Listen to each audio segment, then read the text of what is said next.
지난 몇 개월 동안 코로나 방역을 하는데 수고하고 있는 모든 의료 종사분들에게는 감사를 드립니다. 그러나 코로나 방역을 함에 있어서 이 정부는 편파적이고 객관적이지도 않고 합리적이지도 않는 태도를 지금까지 보여주고 있습니다. 다른 종교, 불교, 천주교, 이슬람 등은 두고 기독교만 비대면 예배를 강요하고 고발했습니다.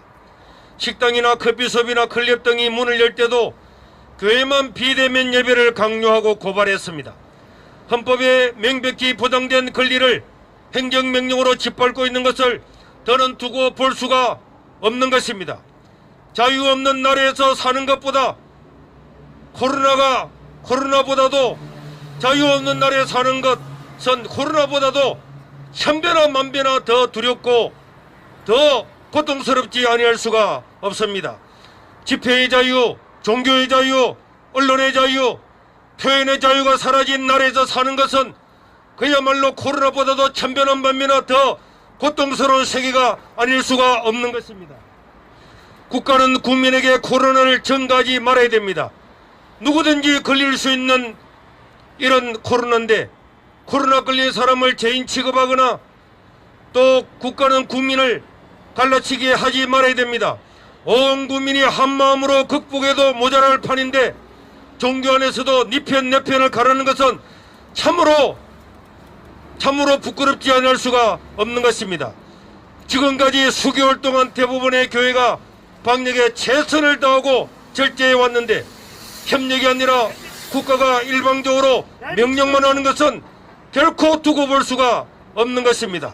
성탄절을 앞두고 백화점은 수백 명이 몇 시간을 줄을 서서 물건을 사는 것은 허용하고 지하철에는 수백만 명이 타고 다니고 제가 타고 온 비행기에도 빈자리가 하나도 없이 만석으로 타고 왔는데 성탄절을 하루 앞두고 코로나 검사수를 5배, 6배나 더 많이 늘려가지고 예배도 드리게 하지 못하는 것은 자유민주 세계에서 있을 수가 없는 것입니다.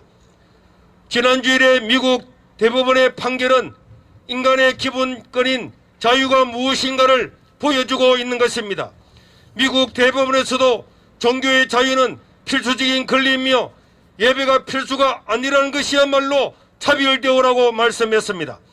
종교의 자유는 단기간에 제한해도 돌이킬 수 없는 피해를 낳고 팬데믹 상황에서도 헌법에 권리는 절대 잊혀지거나 배척돼서는 안 되며 또 헌법에서 보장하는 종교의 자유를 제한하는 것은 자유의 심장부를 저격하는 것과 같은 사건이라고 이야기했습니다.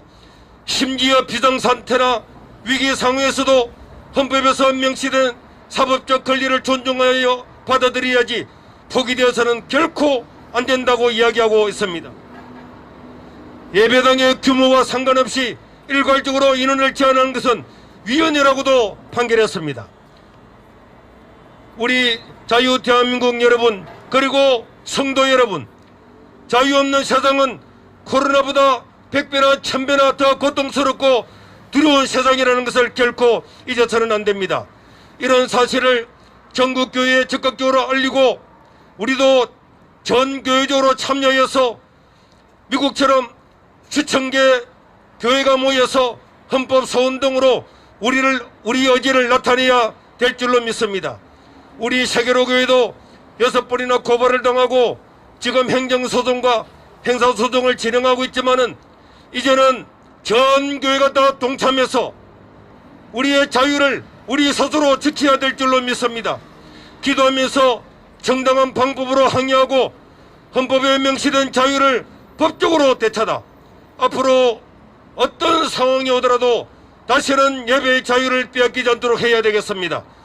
이런 체제에서 지금까지 이 자유를 위해서 피 흘렸던 선배들을 생각하면서 이제 교회마다 참여해서 헌법 소원이나 행정 소원이나 이런 것들을 통하여서 우리의 자유를 되찾아야 되겠고 모든 교회들이 여기에 동참해서 우리에게 주어진 자유를 찾고 하나님을 예배하는데 적극적으로 나서야 되겠습니다. 지금까지 많은 교회들이나 성도들이 국가의 정책에 순종하고 또 박력에 힘써왔지만은 이제 이대로 가다가는 더 이상 우리의 자유도, 예배의 자유도, 하나님을 찬양할 자유도 잃어버릴 위기에 처했습니다.